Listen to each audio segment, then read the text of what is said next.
So I give this pitch, and it's going pretty well. I've got a whole group of senior management in this company here, and it looks very likely that we're going to get the sale. So one guy in a white coat sits up. I've got this one graphic that comes up, and he gets very excited, and he stands up, and he begins gesturing, and he's speaking very excitedly in Spanish, and he's pointing to me, and he's pointing to my presentation, and everyone's nodding. And I said, boy, I hope he's saying something good, because this may really be going south.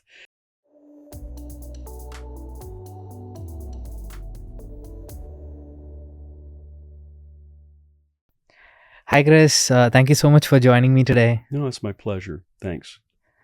So, I know one of the things that you love to help startups with is with their pitch. Curious to know, like, why do you help, and when did you get started doing this? Well, I mean, it's kind of a long story. I think I sort of wandered into it. One joke I used to make is my father was an engineer and my mother was an English teacher. So I had kind of a parent for each side of my brain. So I love technology. I love all the science and the hard science, but I also like storytelling and putting things together. But what I found a lot of times when I dealt with startups is that a lot of them don't really know how to pitch. They know how to share, they know how to give information, but I would get called in really to help them to pitch. So that was part of it. I just found that I was someone who could do that. I had a gift sometimes for helping people quickly kind of pull a storyline together and put together a pitch in a relatively short time. The other thing is I found very often what I do, though, is a part of a general mentoring, is when I go in and help them with a pitch, sometimes I realize why the pitch isn't working is because there's something in the background that's wrong. So I just met with one of my teams the other day, and there was some help I gave him on the details of the pitch, the graphics, the narrative. But I also found a couple places things weren't working was because they had really thought things through. And once we worked it out and came up with a slightly different approach, he says, okay, now suddenly everything makes sense. And because my plan is better, I refined some parts of it. My pitch has the possibility of being better too. Yeah. So then, what then is the purpose of a pitch? Well, I always ask this question, and it's funny, this is classically when I'm teaching a pitching class, I think, as you saw before, and I'll always ask everyone at the beginning, I'll say, why do we pitch? And the question, the answers usually come back like, because we want to tell them about our company, or because we want them to give us money, or, blank stares. And I'm saying, how can I help you do something better if you don't know why you're doing it?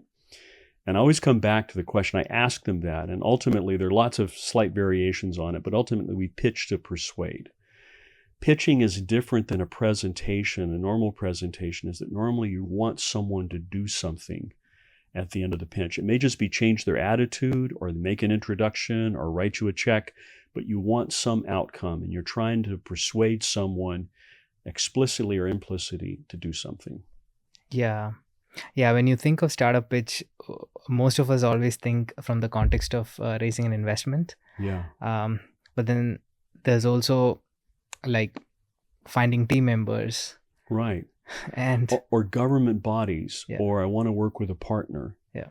Or ultimately, heck, I've got to sell something. Sales, yeah. And so if, that's probably where my pitching background came, and I have some real interesting stories on how I did sales pitches. And I think I figure now I've done pitches of some kind on every continent except Antarctica.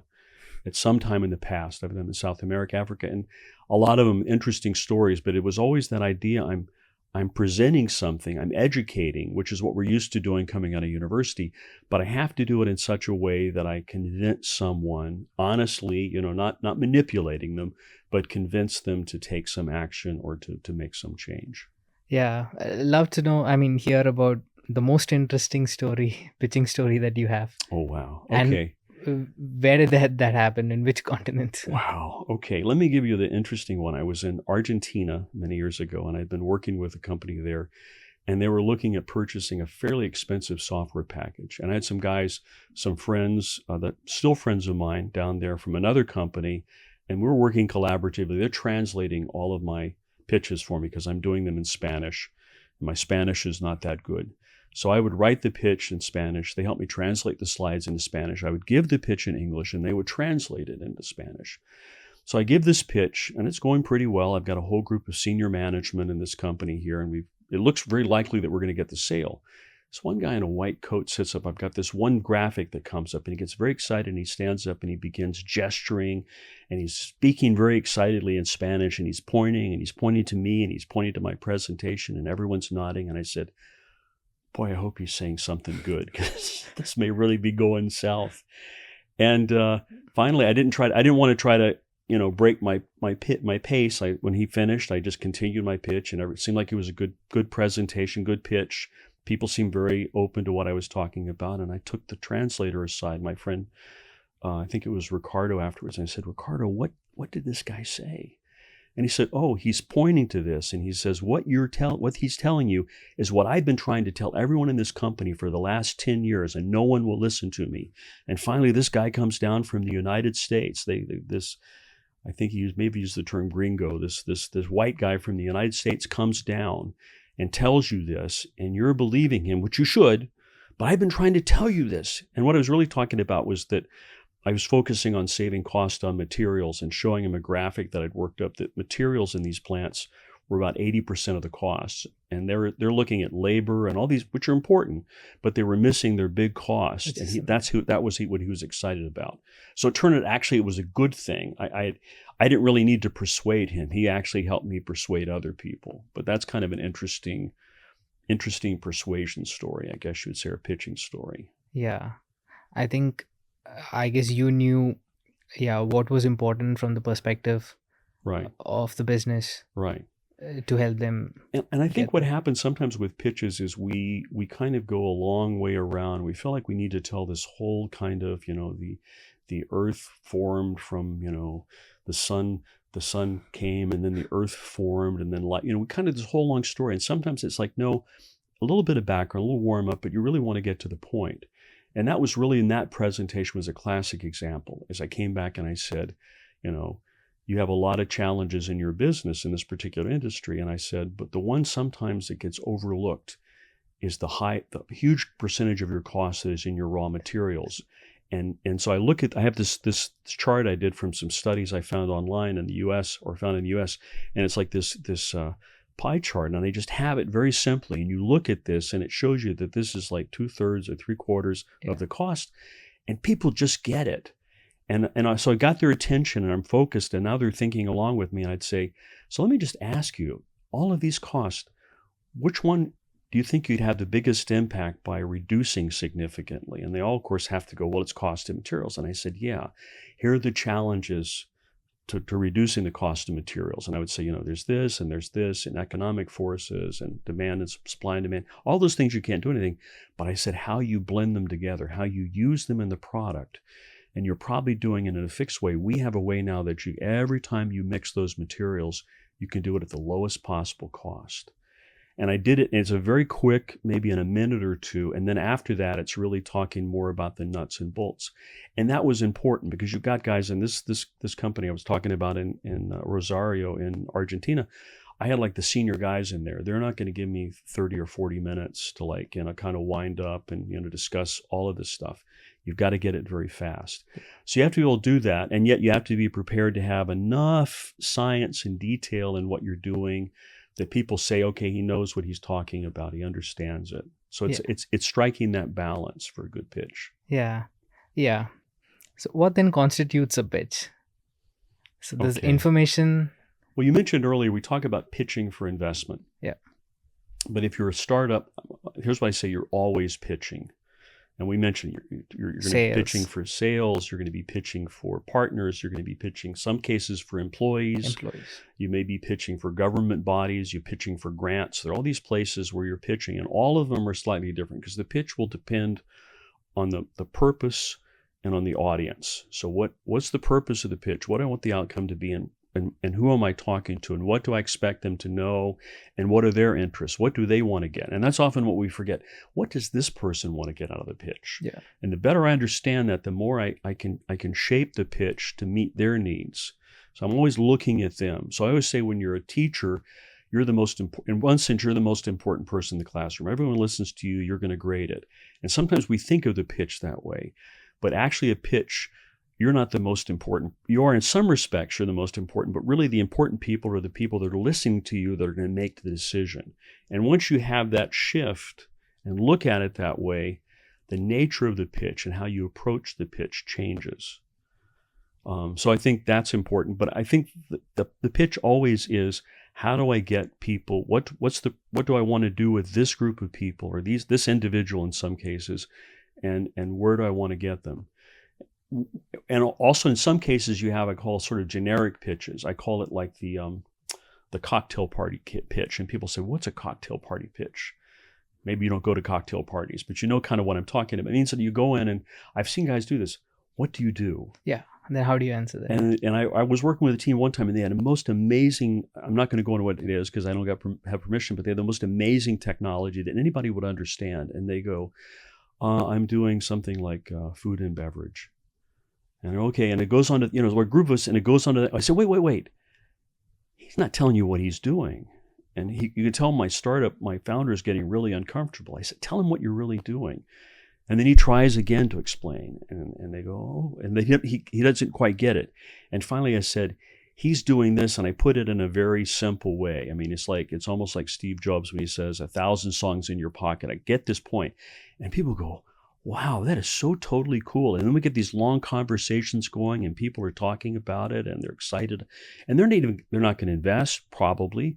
They may not be partners, but he's gotten a group of people excited.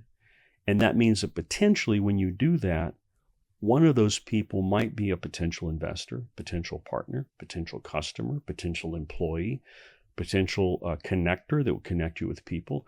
So you're always doing that. And you want to do it in a way that's not too like in your face. You don't have like 45 minutes, like, let me tell you, but you have to condense it down to a sentence or two.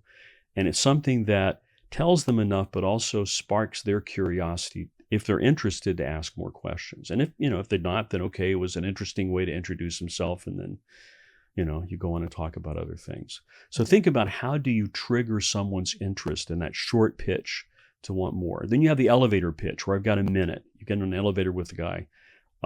My wife's company, Capital Land, actually, one of their buildings, they did the Angels Gate. And they literally had a lift they would get in. We call them elevator pitches in the U.S. Same thing. You get in the lift, and they would ride to the top. And I actually knew some of the teams. They were actually, a couple of them were NUS teams. And a couple of them did okay in that short pitch. And a couple of them were like, oh, I got to get they tried to bring like a pitch deck on and doing things, and they kind of lost it. And then later they would show it to them, and the guys say, yeah, my brain just went blank. But that's like, you got to go up and lift it. In 1 minute, you got to do it. And then at the top, they're going to make a decision. Do I give you more time? So sometimes the only purpose of a pitch, like the cocktail party pitch or the lift pitch, it's just to get a follow-on meeting where you can give them more detail, where they can make a more substantial decision. Yeah. So I have a story. Okay. An elevator pitch story. So I remember a couple of months ago, Gary Tan, Y Combinator CEO, was in town. Okay. So I couldn't really say hi to him. But I got into an elevator out for lunch, and for some magical reason, he happened to also board the lift. Mm-hmm. So again, I had a pitch, which was to get him as a guest on the podcast. Okay. Yeah. So this is not even like a minute. I have like maybe 15-30 seconds. Okay. But then, yeah, there was only time for two things. One is like, what do I want from him? Mm-hmm. Direct.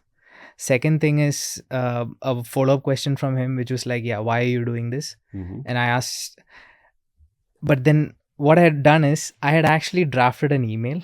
Mm-hmm. And the second thing I asked him was like just his email to get him like, so that I could send him the other information. Mm-hmm. Yeah. So he was very impressed. Yeah. Okay. That's good. And I think the other thing you didn't say, which I think is implicit there, is you're also, as you do that, you're also trying to think, okay, what is he going to get out of it? Yeah. And I think sometimes the problem I find with a lot of pitches is they go in with, I know what I want, What do I? but I have any idea what you want. Yeah. And a good pitch means that you're really looking at the other person and saying, if I can get from you what I want, I'm gonna give you something that you want or need. Maybe you don't even know it at the beginning of the pitch, but by the end of the pitch, hopefully you know you need it. I'm going to give you a great investment opportunity, or I'm going to give you a great product that's going to change the way you run your company. Something like that. But the pitch is really always always two-sided. You're always trying to understand. And that's why sometimes pitches come after you've had a chance to talk to people. And sometimes you just have to kind of make your best guess based on your research and preparation and thinking through as to what they want. But yeah, that's absolutely true. But I'm saying you described a really good story there, but I think you left that. It's probably you also in your mind. What does he want? Yeah. Why would he want to come on my podcast? Yeah. And you may either say that out loud, or you kind of or keep it in mind as you're talking with him. Okay. Yeah. So what would make something really memorable, like a pitch memorable, is okay. We talked about we need to include your ask, how Mhm. it's adding value to the person that you're asking. Mhm.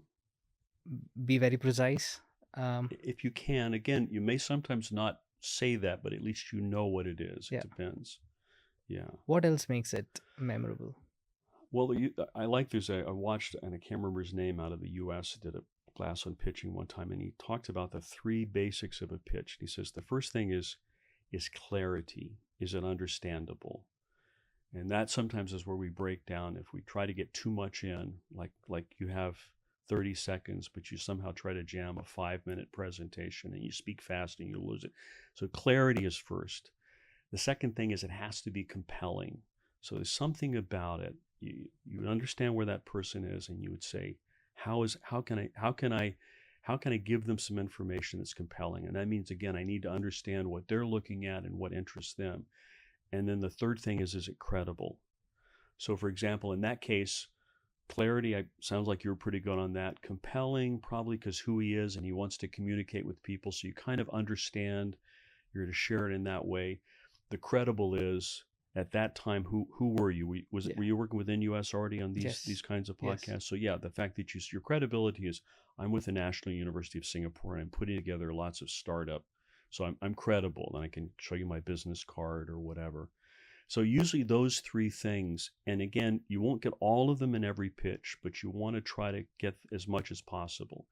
And sometimes I have this joke. I say sometimes guys have you can have something I can give you a pitch right now that's very clear and incredibly compelling, but only falls down on credibility. And people go, well, what's that? I said, what if I tell you I figured a way to turn lead into gold for $1 a gram? And of course, gold is selling at like $80 a gram. Now I can turn lead into gold for $1 a gram.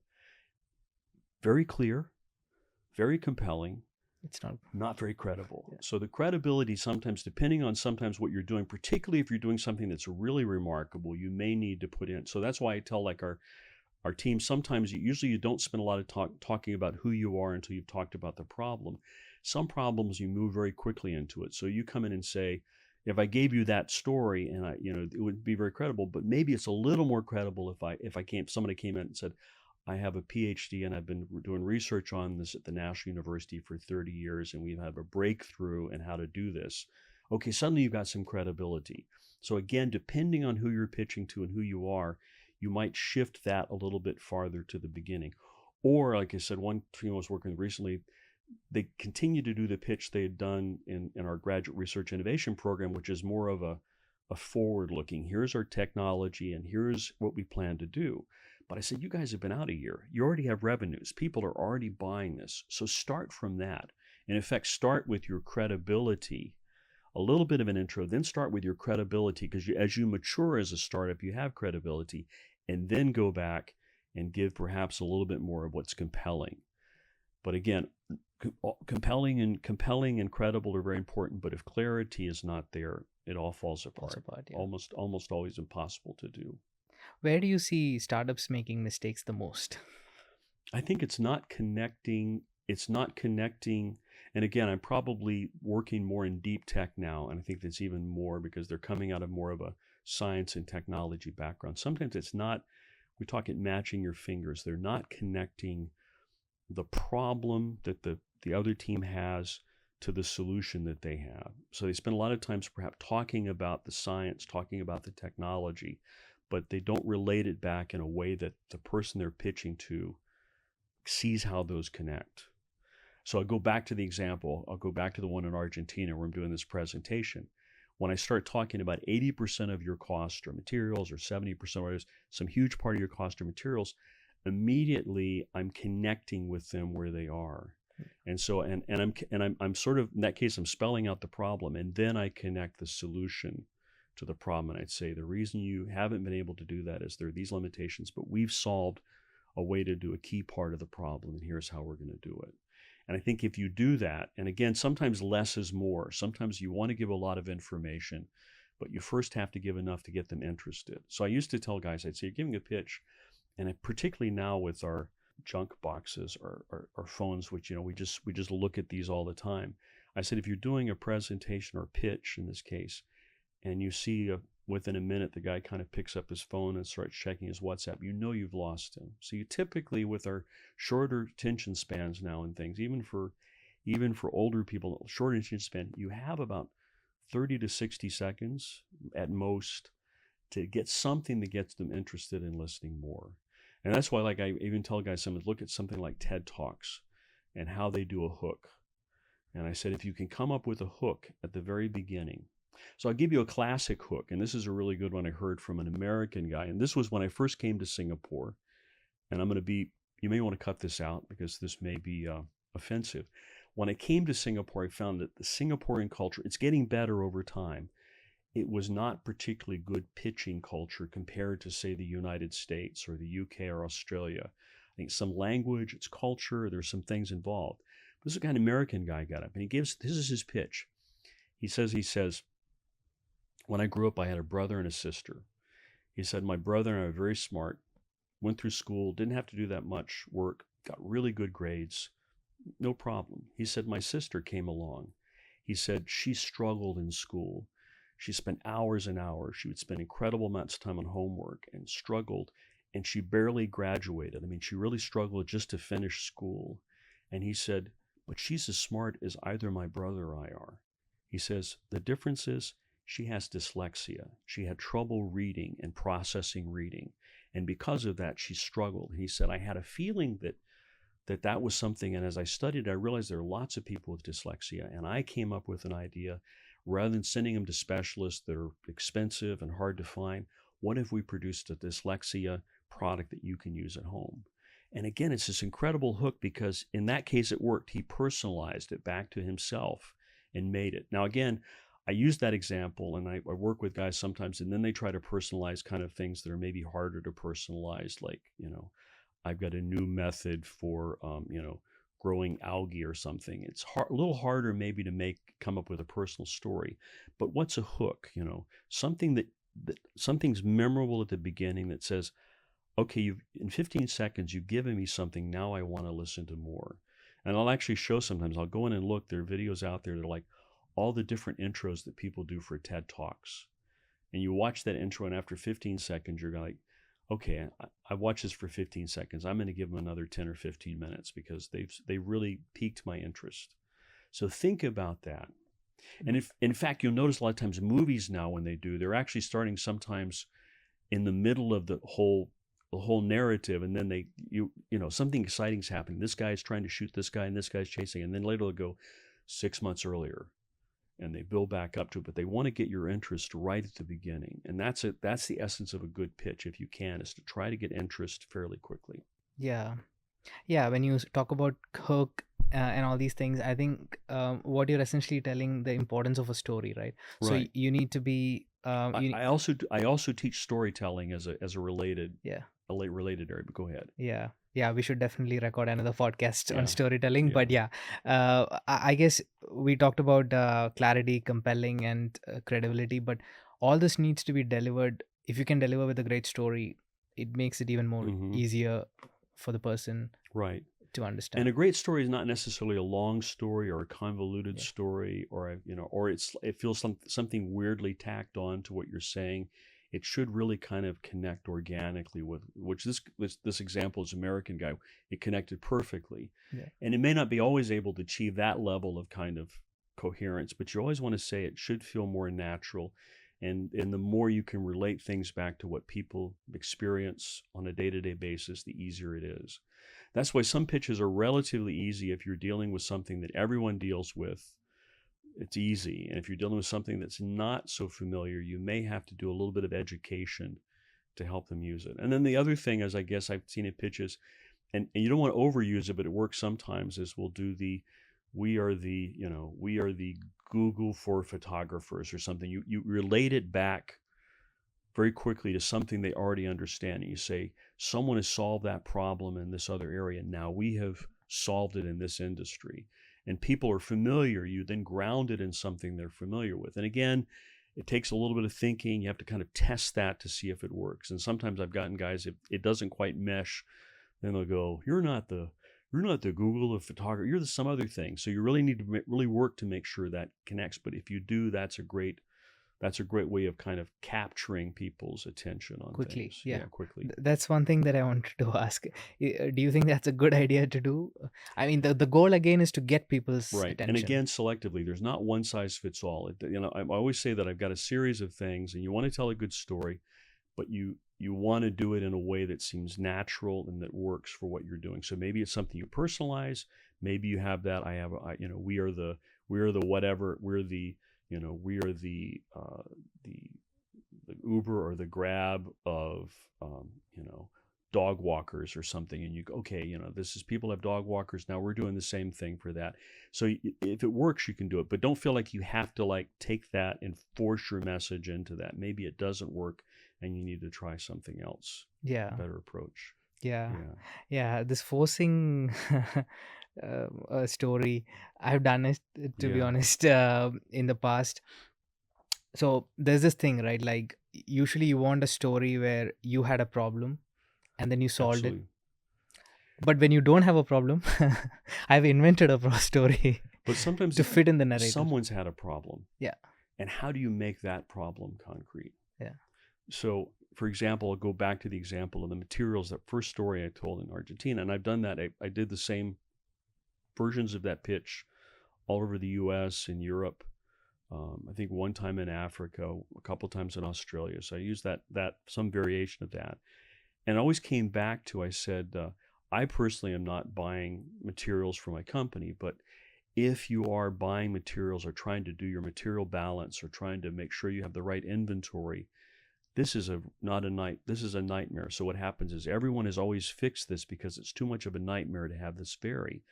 But now we have this pilot that will help you decide day to day what you need to have, how to mix it together, make sure you don't leave something, spoiling that you haven't. If you can do that, and then suddenly these guys, they go, okay, he knows how our world works.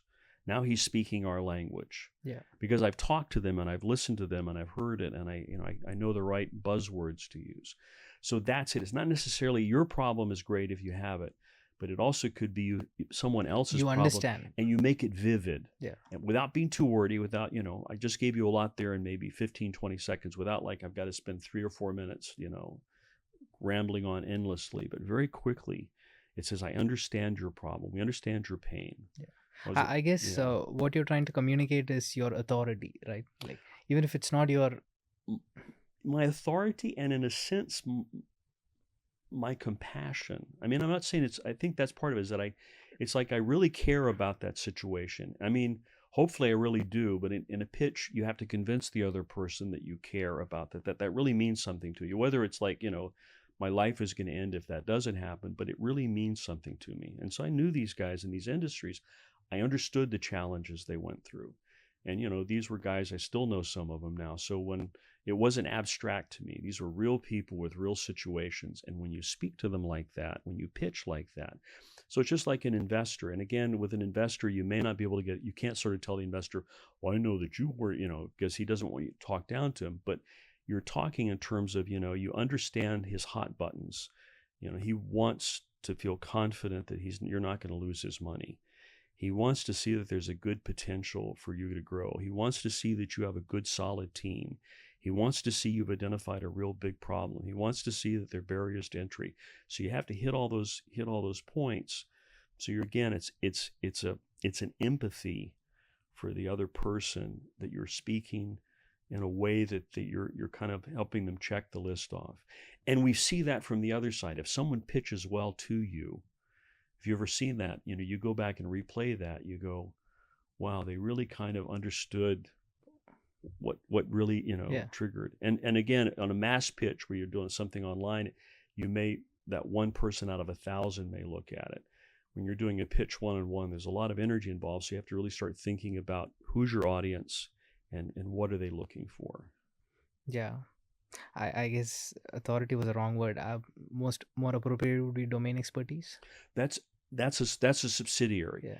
That I understand the problem and I care about you, and I have maybe some domain expertise in the problem, but I have a lot of domain expertise in the solution, or I have people working with me that have a demonstrable domain expertise. It's always helpful. Again, you don't always have, when you go in to do a pitch as a startup, you don't always have everything at the beginning. It'd be nice if we were all Steve Jobs with Apple behind us when he's doing those great, some of his great pitches. And I use those as examples, but you're not Steve Jobs. You don't have the first iPod. You don't have a team of 1,000 engineers working on this, but you have what you have. And you're always going to say, you kind of lead with what you have. And you also are humble that you say, if question order, we know there are other things that we need to do to get the complete process together, but we understand where we are, where we want to go, and how we're going to get there and what we need to do. And I think if that comes across in an investment pitch in particular, coming back to that, I think that's important. Yeah. Yeah. So we're all not Steve Jobs, but then how do we go about, doing this good? Mm-hmm. So there are two aspects of it, right? There's a verbal pitch, Mm-hmm. and then there is also maybe like a communication, either in the form of a deck Mm-hmm. or a document. Okay. Decks could be a whole another topic, and unfortunately, it's hard to not do that with the visuals to show. But the rule of thumb is, I would say, if you ever look at someone's deck, say, do I really understand that? If we come out of a university background, sometimes, and even to some extent, I think other countries, sometimes we love these massive, your deck is this massive, vast injection of information, and no one can possibly understand it. It's meant to be read and contemplated over a period of hours to understand what's in it. And we flash that up, and they're supposed to hear what we're saying. And I'm saying, no, the deck is not the pitch. You are the pitch. The deck is there to support you. It's your background. So put on the deck things that you really want to sharpen and clarify and support, and then really come up with a narrative, what you speak. So I remember Guy Kawasaki was famous for saying, people would say he was giving a talk, again, not a pitch, but something similar. He was giving a presentation, and they would say, I don't have time to your presentation. Can I just see your deck? And you go, the deck doesn't mean anything without my presentation, because I'm the one who ties it all together and pulls it all into a piece. So you want just enough. So for example, emphasize things like numbers or visual comparisons or things that are very vivid, and think about how you simplify it. And again, text, make it, larger fonts, very readable, good some things that seem very simple, but they often aren't, like good contrast between your text and your background. I've seen guys come in with like weird purple text on yellow background that, you get slightly nauseous after a presentation. And it may look fine on their computer, but once you project it up on a screen, somehow it doesn't look the same. So do that. And make sure that the deck doesn't distract from what you're doing. If you're projecting something, that it kind of carries them along. So I was just doing one recently. I was looking at a series of pitches, and the information they were talking about was on the slide, but it's just kind of all over the place. And then they say, it's up to you as my audience to kind of figure out what I'm talking about now. And now I'm talking about this, and then I'm talking about this, and then I'm talking about this. And I said, don't do that. Guide us through. Help us to follow with you, so it's not a distraction. I'm not trying to understand what's on your deck, and I'm confused, and I'm trying to listen to you, and I never do either one well. So carry me through. And again, I think that's probably true for almost any presentation, but particularly in a pitch, and particularly when you don't have much time. Yeah, but I'm still at the thought of, like, when you said the pitch is all about you.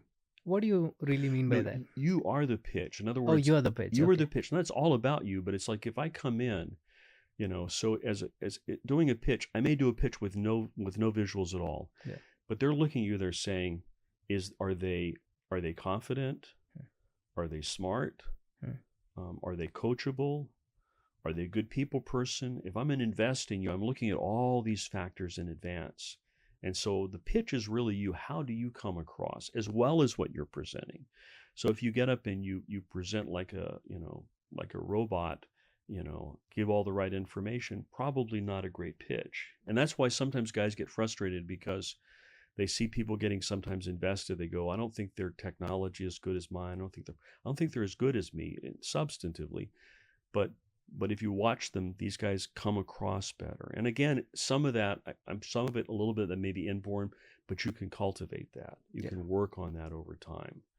And I think a lot of that, ironically, people go, if I'm not relaxed in front of people, if I'm not good at speaking, how do I get better? And I said, well, practice, moderate your pitch, vary it, don't read your slides, which, I'm going to read my slides. That's the worst. And I said, but the other thing is, I said, always be thinking about your audience. What do they want to hear? And, and I'm really concerned as I'm pitching about getting the point across to them. And I said, once you're focused on them and your eye contact and you're connecting, you find a lot of times some of this nervousness is how are they thinking of me? As I become interested, people sense that and it comes across.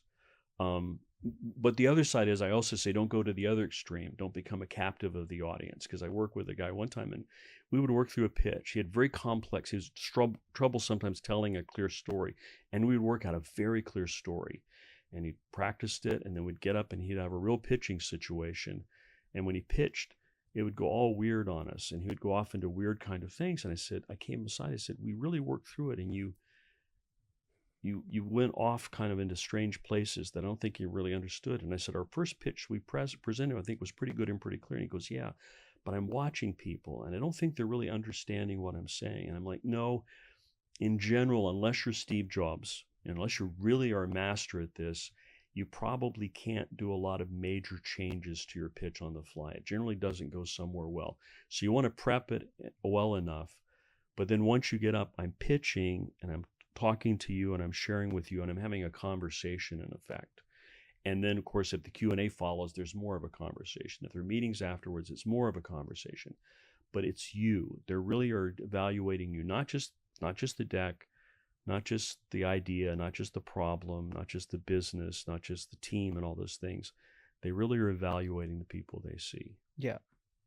And how you go about doing everything. Yeah. But putting aside the pitch deck, like, how do you go ahead getting really good at this whole just communicating it verbally? So you mentioned about practicing it, right? Like, so you would probably have various scenarios. So you would need like different sets of pitches sort of practiced and prepared in your head. Okay.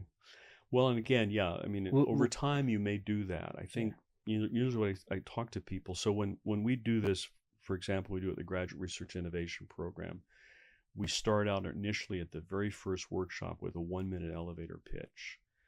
And again, they haven't done this before. I haven't done my storytelling class. A lot of them are still very raw at this, and we go through a preparation for it. And even though it's 1 minute, it sounds like 1 minute would not be hard. Actually, 1 minute is very hard.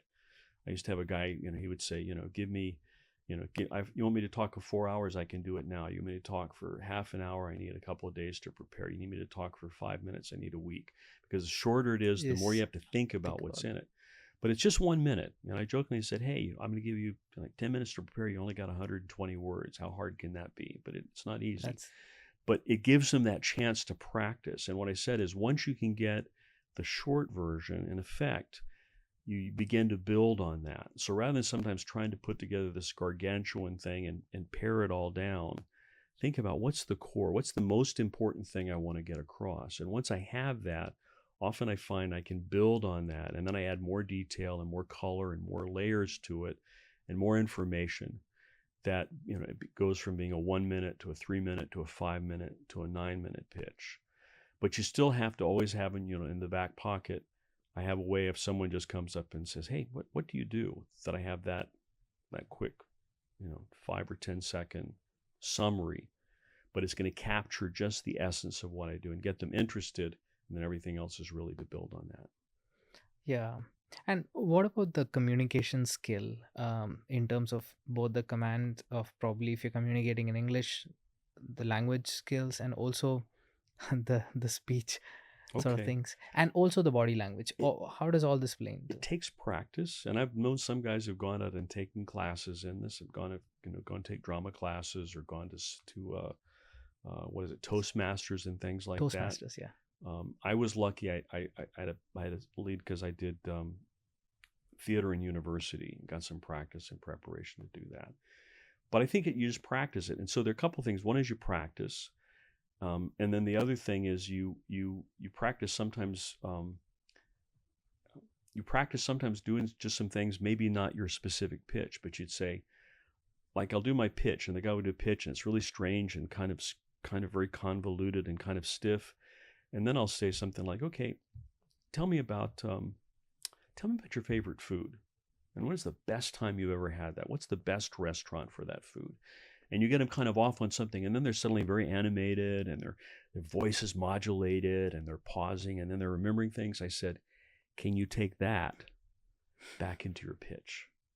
Can you take that conversation back into your pitch? And I said, then suddenly, if they think about it, it kind of like they're, when you have that feeling when you're sharing something in your pitch, it typically is going to be better. But again, that practice. And sometimes it's good to video yourself and watch it. And it's good to meet in front of an audience of people, maybe your team that knows what you're doing, get their feedback. And if you can, find some friends or people who don't necessarily know what you're doing, get their feedback. And it's a process. You're not going to be, a super pitch person on the first week, but it's surprising. I've seen changes in teams over a period of maybe a month or two, where they really are practicing this. You would not recognize the team at the end from the one at the beginning. Yeah. Yeah. Now, let's briefly also, not maybe we can go into some details about the pitch deck. Okay. What should be the must-have slides in your opinion, and then what should be the flow like? Yeah. Okay. Wow. And again, this is a more detailed. It's a little hard to do it all verbally. I've got slides on it. And again, let's talk about an investment pitch. Yeah. So the basic ones that I always get into, as I said, you should have some sort of an introductory slide. So you come in to do a pitch, think about there's a slide sitting up there. It's going to have a graphic and probably the name of your company, maybe your name. Some people put their name on it so that whoever's watching this knows, okay, this is the person speaking, and your title, maybe. And then I always say, if you can have a tagline, again, kind of like your cocktail pitch, something really short that kind of gets people's interest and focuses them. The hook. The hook, yeah. And it's not a deep hook. It's very short. It's maybe 4, 5, 6 words. And I've actually used ChatGPT sometimes to kind of like experiment with them or looked at people. And again, that will change over time. You'll constantly refine that. But that's just the slide that's sitting up when you get there. So that's sort of like a free pre-pitch. You're getting them kind of warmed up what you're doing. And then I will just go immediately from that slide into the next slide. And again, for presentation purposes, I've seen occasionally guys get up, and I don't know why they do it. They'll have the intro slide, and then they just get up and start talking. And because I guess we're trained as academics, the tendency sometimes, well, here is what my presentation is going to be about today, and I thank you all for coming. And the first part of the presentation will be this, and then this, and this. And of course, most people they're like, is he pitching? Is he giving a pitch? What? And then they finally pay attention, and then they're trying to understand, and they're trying to say, well, what he's saying, I'm looking at the slide, and they don't really jibe, and there's all this information, and then they go. So I said, no, get up. Hi, I'm John Smith with ABC Company. And then you go to the next slide. And so you warm them up and bring them into where you are. And again, basic slides, once you start in that process, basic slides, have something that describes the problem. And again, the problem in a very concrete way that people will understand, and not necessarily I'm going to boil the oceans and I'm going to, end climate change and stop world hunger. It's really the specific piece I'm dealing with. There's the specific thing. And what is that problem that someone is experiencing that they need to have solved?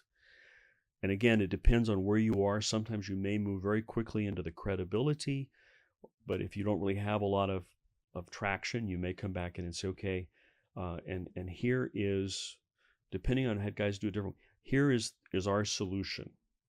Now, sometimes depending on what it is, I occasionally have guys who'll step aside and say very quickly, here's why all the things out there that people are working for don't work. I'll show them the gap. It depends on how you feel comfortable with the story. And again, it has to be quick. You've got to get say a 5-minute pitch, you should get your problem over in ideally like 30 seconds and really get them into the problem and understanding the problem. And then you want to get them into talking about your solution, at least at a high level, and show how that solution really connects with it. And then they'll go, wow, you've got a problem, you've got a solution. How big is this problem? And so then you're going to have to talk some about market size. So ladies and gentlemen, I found this problem, we have the solution. This is an enormous market. There's $1 billion market globally. Right here in Southeast Asia, it's this, and people are actively looking. And here, and so you go there, and then you go, and you begin to give the additional information. Here's the competitive landscape and where we're positioned. Here's our strength of our team and the background that we're bringing to doing what we're doing. And I'm trying to think in my head. It's hard to do this off the flow. Financials. And depending on the audience. Sometimes audience. if it's a general audience, I usually suggest maybe not having financials. If it's a more specific, this guy's going to invest in me, or this is a very limited, a special price, because your financials are information you don't necessarily want to broadcast to the planet, and things are recorded. So financials, traction, IP if you have intellectual property, and again, very high level, unless you're in a closed a forum where you're confident doing. I wouldn't get into too much of the how and. Here's our gross margins. That's generally for more of a private audience. And again, you have to think about where you to reveal that. So financials. And then at the end, sometimes the ask, what is it that you want? And again, I've had guys do great pitches, and at the end, I'm like, it's great, but what do you want? Oh, I want money, Lau. Okay, but you didn't say you want money. So then I'll go and say, so what are you looking for?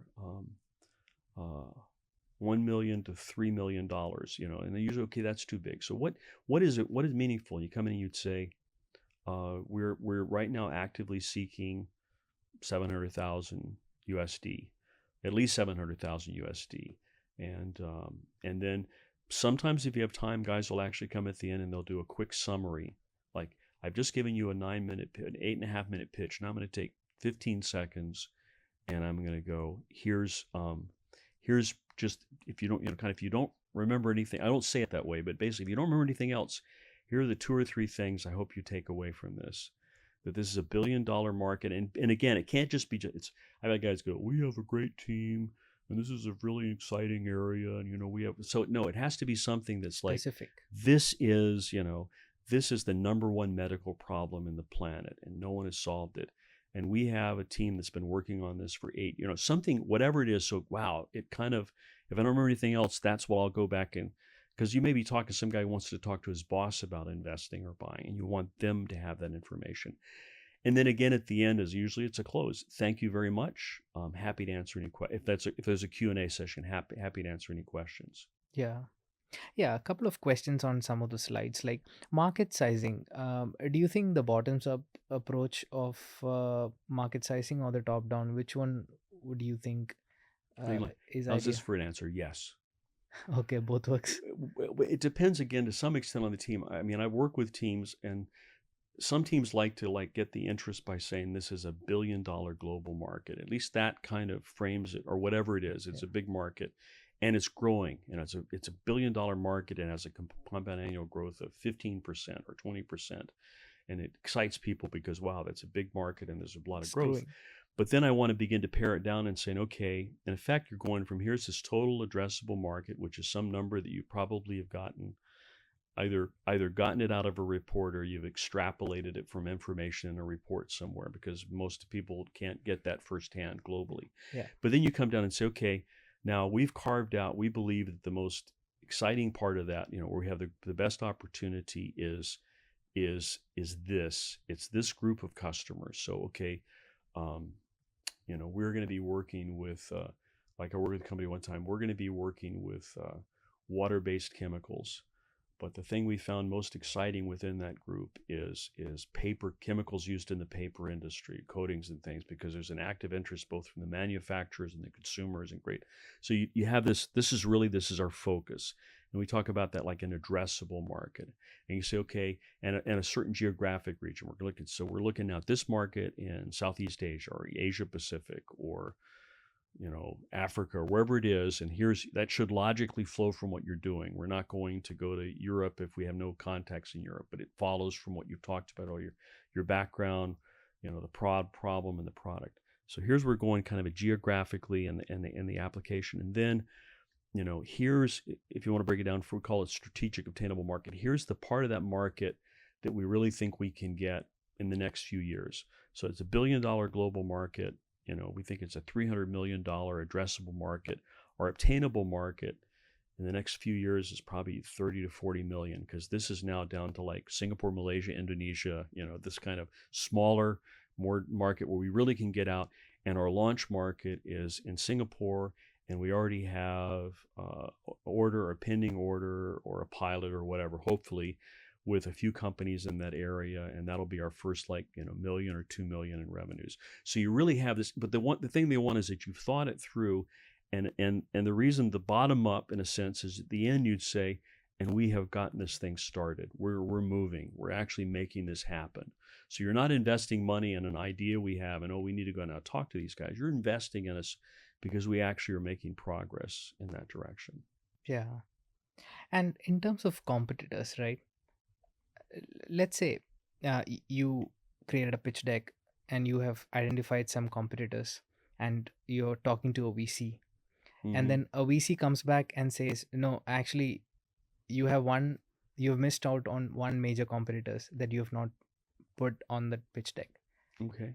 What does that say about the well, I mean, I think you have to be humble, and sometimes if there's a gap they show you that you missed something major, then you'd say thank you very much. You're right, we missed that. If that's true, maybe on the other hand, the VC has misunderstood kind of what you're doing. There was something earlier in your he doesn't quite understand your space. It seems that that's a competitor, but it's not. So I had a technology one time. It was an automated system for doing a certain type of testing. And people would say, oh, then you're similar to these other ones.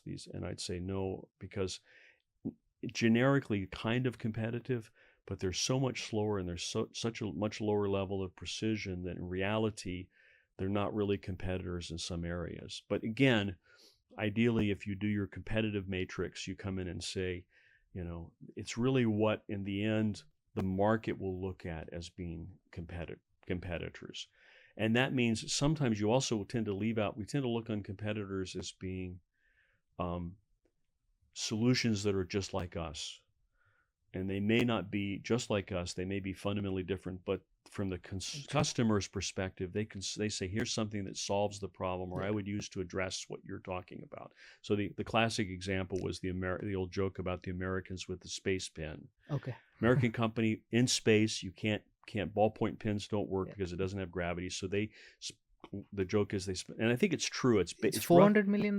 They said no. They spent millions. I don't remember how it was. And of course, the story gets distorted. But the joke is they have this $1 million pen, and they spent millions of dollars on it, and it could ride in space. And then the American astronauts meet some of the Russian cosmonauts, and they'd say, "We have this pen. It writes in space, and it's really you guys. So how do you solve this problem? Because you don't have this cool pen." They go, "We use pencil." So. There are sometimes it's a perception, but in reality, here's the part of it. But the next stage is there was an engineer, and he said, and technically, yes, a pencil does meet that, but he says you don't want to use it. Why? Because shavings or bits of lead floating in zero gravity, they go in people's eyes, so you really don't want to use a pencil. And it's also another potential ignition source. And you're working in a spaceship in in a high oxygen environment, you don't want to fire. Fire is terrifying. So he says, yes, a pencil is, but if you look at it for safety, for other purposes, you can show that this space pen that they developed actually is a better solution. But you got to understand what are the dimensions you're comparing along. Yeah, I think the modern example of this is probably Excel. Yeah. A lot of software solutions just start out as Excel. Yeah. Or well, now the new one, AI. Sometimes guys say I have an AI, and you actually find it's just a call to Chat GPT, and they're bring data in, and so you have to sort of say, but yeah, how do you compare? And again, I could probably produce a spreadsheet. Someone could produce a spreadsheet that's much better than Excel. You'd have to be magnitudes better because it's hard to displace something that's that established in the market and well recognized. Yeah, and couple of other things. So the one thing that I always think about is like as I as I go from problem to solution to the market along, the sort of how do I put it? I should be like from the investor perspective, I should be hitting the right sort of energy or sort of points in convincing them. Like, is that the right way to put it? Yeah, I guess it's you're right on both. It's go and grow. You have to do both. Yeah. As you grow. Okay. Another way to put it is as you progress as a company, as you mature as a company. Okay. Yeah. I guess think about it again. It's really understanding the other side. If I'm talking to, and I'm going to overgeneralize here, but let's say I'm talking to, we call an angel investor. This might be a private individual who invests relatively modest amounts of money, and they really oftentimes invest it, in some cases, just in someone that they like or something that sounds interesting to them. They don't do a lot. They don't usually have the ability to do a lot of due diligence. They hope someone else does that for them. And the presentation you make to them is probably fairly straightforward. They really want to understand the problem. They want to like you. They want to like the team. They want to see excited. They want to see excited about the future because they're going to give you maybe a few $100,000 or $50,000, and they just want this sense that there's a potential for the money. But they may, that's fairly easy, and the pitch you're going to do may be simpler. Now, when you get to the level of a venture capitalist and you say, okay, now I want $1 million or $3 million or $5 million or $10 million or $20 million, obviously they're going to expect a lot more. They're going to expect you to be more mature. They're going to expect you to have some traction. Probably have some, maybe even have at some point have some significant revenues, partnerships, a refined product, something that's in the market. And so all of those stages, as you think about it, it means you're constantly kind of saying, my audience is changing. So I love to watch these. They do these videos where they go like an expert in some field explains like AI or fusion or gravity or whatever, and they explain it to like an elementary school student and a high school student and a university student and an expert, a PhD or some researcher who's a specialist in the field. And these people are usually like even maybe at a higher level in the highest. But how do they, they try to explain in a way that that person would understand and would be meaningful. So it's a bit analogous to what we're doing. And so you're right, you go and you grow. As you mature as a team, as a company, you have to stop and say, okay, these people are a little different than the people I was pitching to last time, and maybe I need to start shifting it a little bit. And they're going to expect more of some things, and other things may not be as important to them. So then maybe you spend a lot of time talking about my technical validation in the lab if I have a patent and I've already got someone using it and they're saying great things about it, because that just becomes like a given. If I don't have to show my lab data anymore. I've got an actual product in the field. So again, you're thinking all along the way, where am I right now? And again, like any of these things, I always tell people in pitching, you may not hit everything on the mark every time, but in the background, you're always looking at that, and you're asking for help from people around you to say, where is it? And that happens classically. Like I said, I've had a couple teams. I work with them in GRIP, in the Graduate Research Innovation Program. At the end of GRIP, they have this great pitch, perfect for GRIP. I've got this great technology, this great market, all these things, but it's very forward-looking. A year later, a year and a half later, you're out. You already have maybe some revenues. You've already got a partnership. You've already got a pilot. Maybe you don't talk it quite the same way, the problem and solution and where we hope to go. You actually, earlier you say, here's where we've already gone. Here's what we've already done. Now let me tell you how we got there. It's just a different story. And again, that's probably would work for a lot of audiences, but it's more what's expected as the company grows and matures. So in effect, I see you have all these pieces, and to some extent, almost all of them will be in an investment pitch, almost all of them in some form or another. but the emphasis and the order may change slightly as the company grows, and Yeah. it's a matter of figuring that. But the main thing is to make sure at least that they're all there, Yeah. that you cover the major points, and that you're convinced of what you're telling them, and that you're persuasive, and then as much as possible tweak it periodically to mix it slightly differently if you feel you need to as your company's growing and maturing. Yeah. I think what I was specifically with the pitch deck and the flow, I think what I was trying to uh, ask you is like, isn't every single deck supposed to do like a check from an investor perspective on this opportunity, right? Right. Like, so this is a big problem, and these guys have trying to solve a big Mhm. problem, and then it's a large enough market, Right. and this is the team sort of maybe capable of doing this at this Right. point. And then you build up that, and then at the end you're asking for Right. what you need to achieve. Right. Typically, yeah. But like I said, they'll all be that way, but the emphasis and the order may change Yeah. slightly. So, for example, early on, you may not spend a lot of time talking about you may talk about your team, but if it's only like 2 people, you may not spend a lot of time. Later, as you mature, you come in and say, we have one of probably the top guys in this field has come and joined us, and he's helping us to solve this particular problem that we have. Or one of the things that we found was very important as we've grown is this area we need to have a procurement manager, and Jill has come on board and she has 30 years, working with some of the biggest companies. Whatever it is, your story is going to change. And again, it's always clarity, always important, compelling, always important. But sometimes you also want to be, as you mature, if you have success, it's a bit easier to play the credibility card as a part of that. And you don't want to, again, say, okay, early on, maybe I talk about I get clarity for sure. I talk a lot about what's compelling, and then I'm a little lighter on the credibility because I haven't had time to develop it. I still, whatever, I've got a good team, we've got a patent, whatever it is I've got, I'll sell that. But later, I really want to emphasize the credibility and the comfort. Why should you be comfortable investing in me? Yeah. Yeah. Yeah. One last thing. This is a very cliche question. What is the best pitch that you've ever heard? Wow. You mean besides my own? No, sorry. Anyway, no. Best pitch. I've heard so many of them.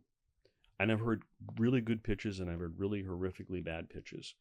I think probably I'd go back to the one I mentioned, the American guy that was pitching for using dyslexia and talking about his sister.